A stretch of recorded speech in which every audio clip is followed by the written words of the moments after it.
Well, the little break is over. The relatively small April release schedule will soon be in the distant past, as May is looking just as stacked as January, February and March.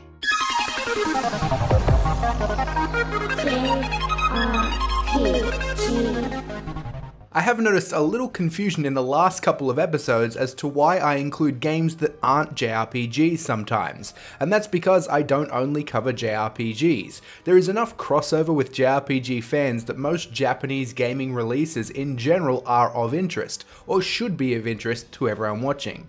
These game release videos are meant to give you a good overview on what's coming out in the upcoming month, and I just don't see the point in excluding a major release or a release that is of some interest regardless of its genre, though I will always have a particular focus on the JRPGs and Japanese games. So without further ado, on the 4th of May we have Donkey Kong Tropical Freeze coming to the Switch. As you'll see later on in the video, May is a big month for ports, and this is a pretty good one to start the month. On the 8th we have a double hitter, Mega Dimension Neptunia 7 VR, or just VR, will be making its way to the PS4. Now this game has already been released on both the PS4 and PC without the VR portion, and essentially this game is mostly the same except with the added VR portion and only coming to the PS4 at this stage. If you didn't pick this up when it first came out, you don't need to have the PSVR to play this version. It's still fully playable just on the PS4, and it gives you the opportunity down the line to experience the VR features if you do decide to pick up a PSVR. Also on the 8th is Disgaea 5 Complete's release on PC via Steam. Disgaea 5 has already seen a release on both the PS4 and Switch, and it's a welcome addition to the growing Disgaea library on Steam. Next up is Dragon's Crown Pro coming to the PS4 on the 15th of May. This is an enhanced port of Dragon's Crown which saw a release on the PlayStation 3 and Vita. The new version will include 4K support, local and online co-op multiplayer, dual audio, new recorded orchestral soundtrack, and all the DLC and content from the original release. It will also support cross-play compatibility with your original PlayStation 3 and Vita save files. The next game appears to be coming out on the 15th in North America but the 18th in Europe and Australia, but it's best to check with your local retailers. That game is probably my most anticipated for March though, and it is Shin Megami Tensei Strange Journey Redux on the 3DS. Atlus just won't let the 3DS die, and this enhanced remake of the original Strange Journey is more than just your average remaster, as it features new characters, new demons, new story content, in addition to new artwork, voice acting, animations, and graphics. Remember earlier when I said this is the month for ports? All the games so far are re-releases in one way or another, and the next big date is no different, because on the 18th we have 3 releases and they are all Nintendo Switch ports. The 18th of May will see One Piece Pirate Warriors 3, Hyrule Warriors Definitive Edition, and Little Nightmares Complete Edition all make their way to the Switch.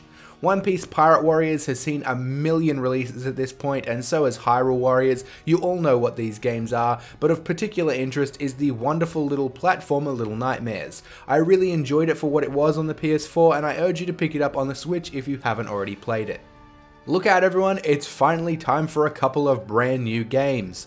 On the 25th of May we see the release of Detroit Become Human. I have never been a fan of Quantic Dream's work, they never got the gameplay ratios right and the stories usually fell flat for me, but I've had a couple of opportunities now to check out Detroit Become Human in person and play through some sections, and it honestly exceeded all expectations. There was some really cool gameplay and they seem to have nailed that ratio. Detroit was never going to be on my radar until I had the chance to try it out, and now I'm actually looking forward to it.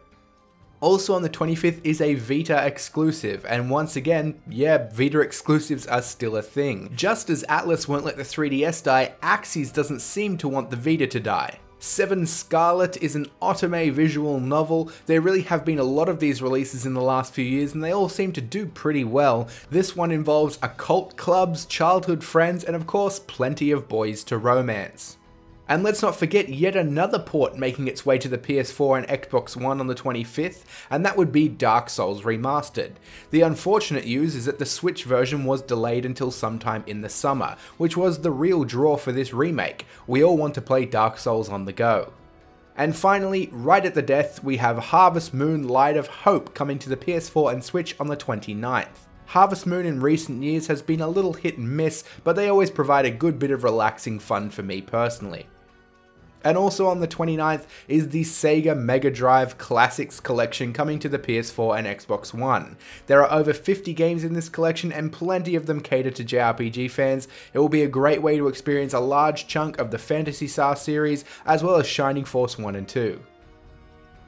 And that about wraps it up for May, or at least what's been announced for May so far. As always, it's best to check your local retailers for the correct release dates for your region, as they can vary a few days here and there. Steam is still a dumpster fire to navigate through, especially with upcoming releases, so it can be tricky to track down upcoming PC ports. If I missed anything on Steam or otherwise, let us know about them in the comments. Check out the Amazon store link in the video description to find all the pre-order links for the games featured in the video. Thanks for liking, subscribing and sharing, and I'll see you all soon.